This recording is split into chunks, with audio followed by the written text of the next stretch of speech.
श्री गणेशाय नमः। एक बार प्रेम से बोलो श्री शंकर भगवान की जय।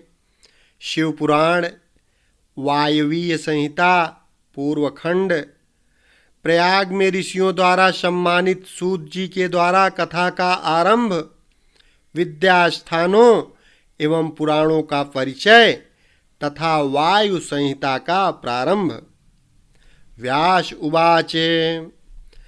नमः शिवाय सोमाय सगणाय ससूनवे प्रधान पुरुषेशाय सर्गस्थित्यन्तहेतवे शक्तिर्प्रतिमा यस्य हैश्वर्यं चापि सर्वगं स्वामित्वं च विभुत्वं च स्वभावं सम्प्रचक्षते तमजं विश्वकर्माणं शाश्वतं शिवमव्ययं महादेवं महात्मानं व्रजामि शरणं शिवम्। व्यास जी कहते हैं, जो जगत की सृष्टि, पालन और संहार के हेतु तथा प्रकृति और पुरुष के ईश्वर हैं, उन प्रमथ गण पुत्रद्वय तथा उमा सहित भगवान शिव को नमस्कार है, जिनकी शक्ति की कहीं तुलना नहीं है, जिनका ऐश्वर्य सर्वत्र व्यापक है तथा स्वामित्व और विभुत्व जिनका स्वभाव कहा गया है, उन विश्व सृष्टा सनातन अजन्मा अविनाशी महान देव मंगलमय परमात्मा शिव की मैं शरण लेता हूँ। जो धर्म का क्षेत्र और महान तीर्थ है, जहाँ गंगा और यमुना का संगम हुआ है, तथा जो ब्रह्मलोक का मार्ग है, उस प्रयाग में शुद्ध हृदय वाले सत्यव्रत परायण महातेजस्वी एवं महाभाग मुनियों ने एक महान यज्ञ का आयोजन किया। वहाँ क्लेश रहित कर्म करने वाले उन महात्माओं के यज्ञ का समाचार सुनकर निपुण कथावाचक, त्रिकालवेत्ता, उत्तम नीति के ज्ञाता तथा क्रांतदर्शी विद्वान पौराणिक शिरोमणि सूत जी उस स्थान पर आए। सूत जी को आते देख मुनियों का मन प्रसन्नता से खिल उठा। उन्होंने उनसे सांत्वनापूर्ण मधुर बातें कहकर उनकी यथा योग्य पूजा की।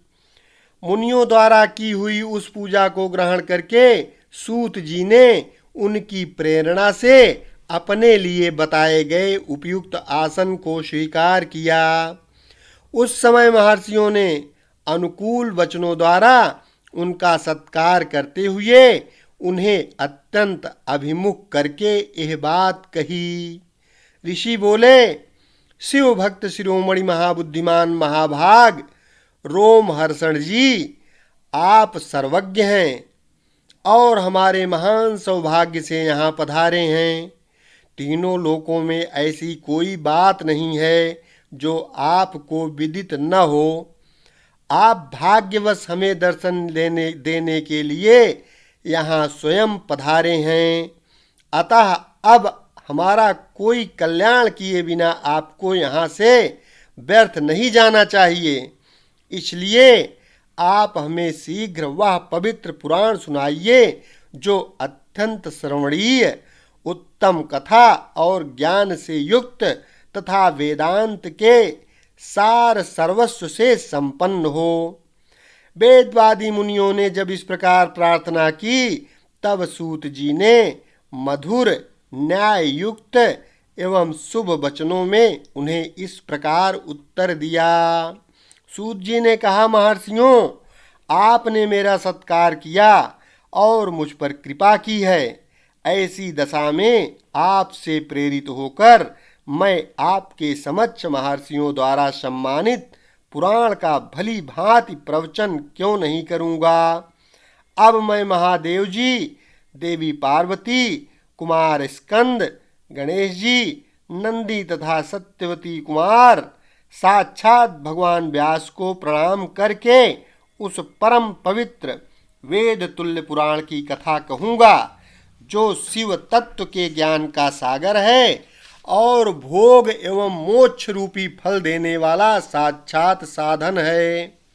विद्या के संपूर्ण स्थानों का, पुराणों की संख्या का और उनकी उत्पत्ति का विवरण दे रहा हूँ।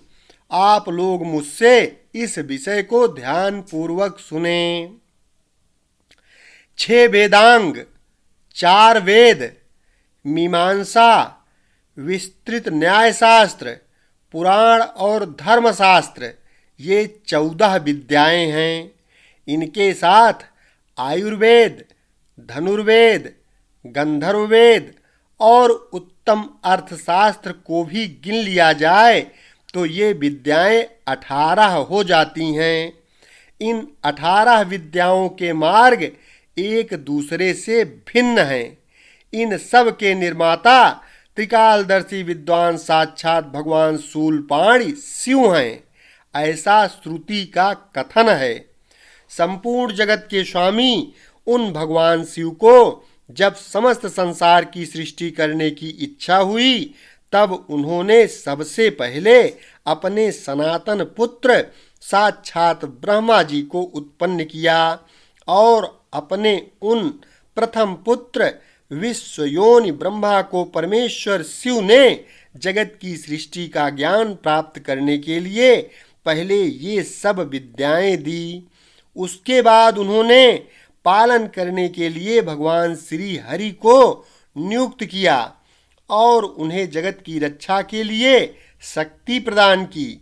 वे भगवान विष्णु ब्रह्मा जी के भी पालक हैं। ब्रह्मा जी विद्या प्राप्त करके जब प्रजा की सृष्टि के विस्तार में लगे तब उन्होंने संपूर्ण शास्त्रों में पहले पुराण को ही स्मरण किया और उन्हीं को ये प्रकाश में लाए। पुराणों के प्रकट होने के अनंतर उनके 4 मुखों से चारों वेदों का प्रादुर्भाव हुआ। फिर उन्हीं के मुख से संपूर्ण शास्त्रों की प्रवृत्ति हुई। द्वापर में भगवान श्री हरि सत्यवती के गर्भ से उसी तरह प्रकट हुए जैसे अरण्य से आग प्रकट होती है। उस समय उनका नाम श्री कृष्ण द्वैपायन हुआ। मुनिवर श्री कृष्ण द्वैपायन ने वेदों को संक्षिप्त करके उन्हें 4 भागों में विभक्त किया। इस प्रकार 4 भागों में वेदों का व्यास विस्तार करने से वे लोक में वेद व्यास के नाम से विख्यात हुए।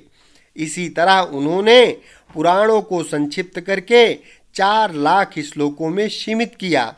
आज भी देवलोक में पुराणों का विस्तार 100 कोटि श्लोकों में है। जो द्विज 6 अंगों और उपनिषदों सहित चारों वेदों को तो जानता है किंतु पुराण को नहीं जानता, वह श्रेष्ठ विद्वान नहीं हो सकता। इतिहास और पुराणों से वेद की व्याख्या करें। जिसका ज्ञान बहुत कम है अर्थात जो पौराणिक ज्ञान से शून्य है, ऐसे पुरुष से वेद यह सोचकर डरता है कि यह मुझ पर प्रहार कर बैठेगा। सर्ग, प्रतिसर्ग, वंश, मनवंतर और वंशानुचरित ये पुराण के 5 लक्षण हैं। छोटे और बड़े के भेद से 18 पुराण बताए गए हैं। पहला ब्रह्म पुराण, दूसरा पद्म पुराण, तीसरा विष्णु पुराण, चौथा शिव पुराण, 5वां भागवत पुराण, 6ठा भविष्य पुराण, 7वां नारद पुराण, 8वां मार्कंडेय पुराण, 9वां अग्नि पुराण, 10वां ब्रह्म वैवर्त पुराण, 11वां लिंग पुराण, 12वां वाराह पुराण, 13वां स्कंद पुराण, 14वां वामन पुराण, 15वां कूर्म पुराण, 16वां मत्स्य पुराण, 17वां गरुड़ पुराण और 18वां ब्रह्मांड पुराण। यह पुराणों का पवित्र क्रम है। इसमें शिव पुराण चौथा है, जो भगवान शिव से संबंध रखता है और सब मनोरथों का साधक है। इस ग्रंथ की श्लोक संख्या 1,00,000 है और यह 12 संहिताओं में विभक्त है। इसका निर्माण साक्षात भगवान शिव ने ही किया है तथा इसमें धर्म प्रतिष्ठित है। वेद व्यास ने इस 1,00,000 श्लोक वाले शिवपुराण को संक्षिप्त करके 24,000 श्लोकों का कर दिया। इसमें 7 संहिताएं हैं। पहली विद्येश्वर संहिता, दूसरी रुद्र संहिता, तीसरी शतरुद्र संहिता, चौथी कोटि रुद्र संहिता, पांचवी उमा संहिता, छठी कैलाश संहिता और 7वीं वायवीय संहिता है। इस प्रकार इसमें 7 ही संहिताएं हैं, जो कि आपको इस चैनल के माध्यम से 7 की 7 संहिताएं अलग अलग मिल जाएंगी, जिसकी कथा हमने सीरियल वाइज इस चैनल पर प्लेलिस्ट के माध्यम से बना रखा है। उसको आप पूरा का पूरा उसका श्रवण लेके आनंद ले सकते हैं। विद्येश्वर संहिता में 2000, रुद्र संहिता में 10,500, शतरुद्र संहिता में 2,180, कोटि रुद्र संहिता में 2,240, उमा संहिता में 1,840, कैलाश संहिता में 1,240 और वायवीय संहिता में 4,000 श्लोक हैं। इस परम पवित्र शिव पुराण को आप लोगों ने सुन लिया। केवल 4,000 श्लोक की वायवीय संहिता रह गई है, जो 2 भागों से युक्त है। उसका वर्णन मैं आगे करूंगा। जो वेदों का विद्वान न हो, उससे इस उत्तम शास्त्र का वर्णन नहीं करना चाहिए। जो पुराणों को न जानता हो और जिसकी पुराण पर श्रद्धा न हो, उससे भी इसकी कथा नहीं कहनी चाहिए। जो भगवान शिव का भक्त हो, शिवोक्त धर्म का पालन करता हो और दोष दृष्टि से रहित हो, उस जांचे बूझे हुए धर्मात्मा शिष्य को ही इसका उपदेश देना चाहिए। जिनकी कृपा से मुझको पुराण संहिता का ज्ञान है, उन अमित तेजस्वी भगवान व्यास को नमस्कार है। इस प्रकार से वायवीय संहिता का यह पहला अध्याय संपन्न हुआ। एक बार प्रेम से बोलो श्री शंकर भगवान की जय। ये सारी की सारी संहिताएं इसी चैनल पर आपको प्ले लिस्ट में मिल जाएंगी और यह वायवीय संहिता भी सीरियल वाइज एक एक अध्याय का संक्षिप्त शिवपुराण का जो ये परिचय है, ये हम आपको निश्चित ही प्ले लिस्ट में बनाकर देंगे। शेष अगले भाग में। धन्यवाद।